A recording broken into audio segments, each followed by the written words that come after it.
Meanwhile, back at the Eggman Empire, Eggman was sending his text to his mother for his gratitude on her egg and apple pie he received from her the other day.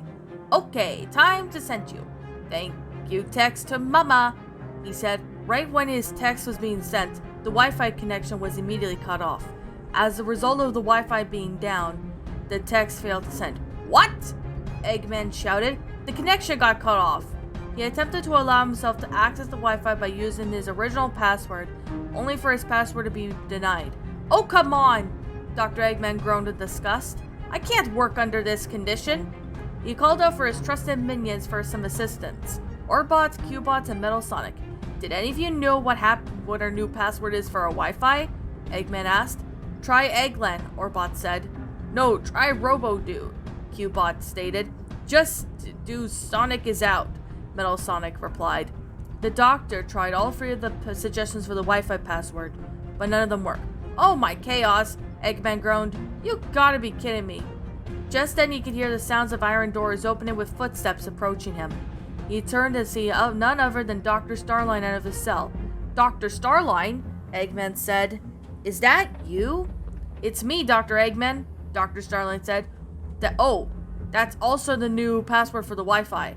The human doctor looked at his phone and said, It's egg face with an exclamation mark, or is it egg space face? He then tossed his phone aside, saying, No matter. He then walked up towards the platypus, wondering if he was staying in the cell for a long while. Did he do anything to him? Why, Dr. Starline? How was your stay at your cell? Eggman asked. It was all right, at best, Dr. Starline replied. While I was in my cell, I realized something. And what's that, my good man? Eggman asked. Allow me to explain, Dr. Starline said. Gradually, his mood changed from being calm to being irritated with his boss. During this time, Dr. Starline stated, First, you treated me like dirt. Second, you lied when you said that you could take the Hedgehog and his crew down in one fell swoop. Third, you never made your right-hand man, and you're made of more than lackluster lackany to your dirty tricks. Oh, Dr. Starline, Eggman tried to negotiate. Let's not make so many accusations. I was just doing this for your own good. Yeah, and my own experience to be part of your so-called empire, Dr. Starline stated. We're through. Oh, here we go again, Dr. Eggman muttered, rolling his eyes. I hired you to be my official right-hand man, and we worked incredibly hard together. And we will continue to do so. You can't leave me now. While his former boss tried to explain his motive into hiring him, the platypus just rolled his eyes in boredom and annoyance. I can, and I will, he said. You'll be looking at me as your superior replacement. He then threw Eggman Empire amulet to him and turned to leave. Not so fast, Eggman demanded. Right when before Dr. Starline could make his exit from the Eggman Empire, hundreds of egg pawns then came into the room and blocked his way. You can't leave with your warp topaz, Eggman said, which is why I've sent my robots to confiscate your prized possession. Each robot came towards the platypus and grabbed a hold of the warp topaz. However, he was able to destroy each of them with his multi-tool heel spurs. What? Dr. Eggman gasped. How was that possible? What you've witnessed was an electric side of the multi-tool heel spurs, Dr. Starline explained. Not only they can destroy your robots with electricity, but they can also inject your neurotoxin so that it can knock anyone down. He then walked towards Dr. Eggman while he was explaining what his spurs do. Speaking of injecting, Dr. Starline stated, that's what I'll do to you. With that being said, Dr. Starline kicked his former boss, knocking him down with the neurotoxin from his spurs. Well, Doctor, it was fun while it lasted, he said. I wish I could stay longer, but I'm afraid I don't have any more time. Are you going to destroy me? Dr. Eggman said, all the while struggling to be on his feet. No, Dr. Starline answered. I want you alive so I can shove my victory and superior replacement in your face. Having this to say in this matter, the platypus finally made its way out of the Eggman Empire. Oh my goodness, Doctor," Orbot cried. "You're in pain." "No worries, Doc," Cubot said. "We'll get you some treatment. Cake and tea." "Why, thank you," Dr. Eggman replied. "I need some rest." "I can arrange your environment in your room," Metal Sonic said. "Thanks, Metal Sonic," Eggman said. Orbot and Cubot struggled to lift their boss as they took him to his room for him to have some rest until he was healed from the neurotoxins. Outside the base, Dr. Starline walked out from the exit, where he met up with Eggiot. "How did it go, Dr. Starline?" she asked.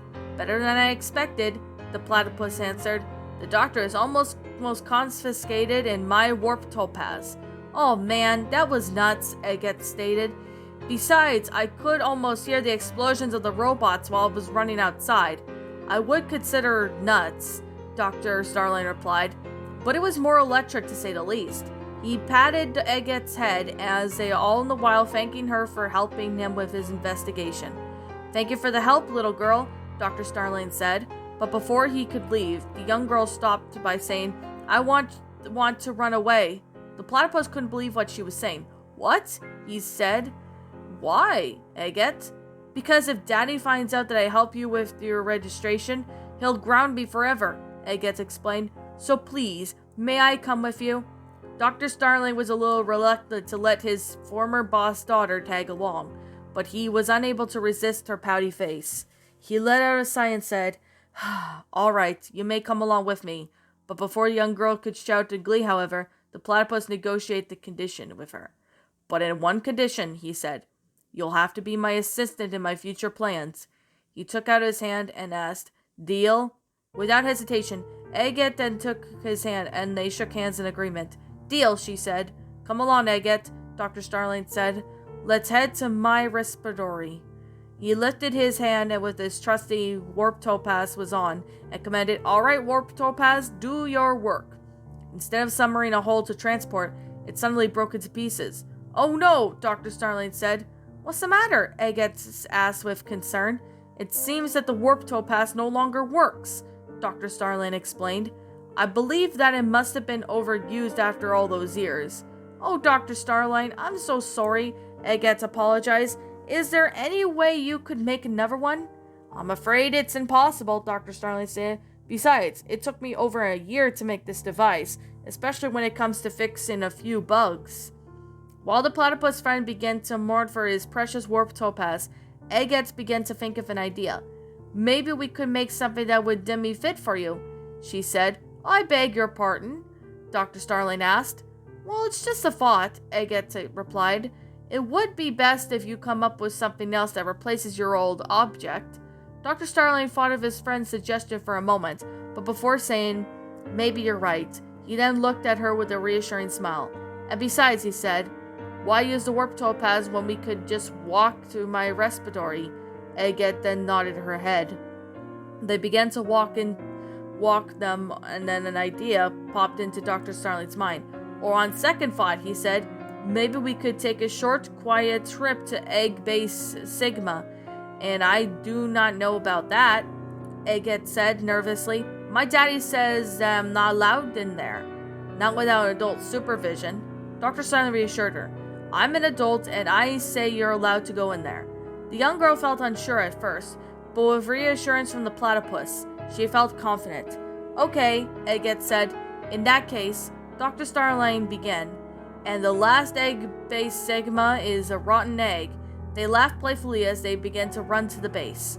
"The loser has to keep the respiratory floors clean," Dr. Starling said, making a bet. "How's that?"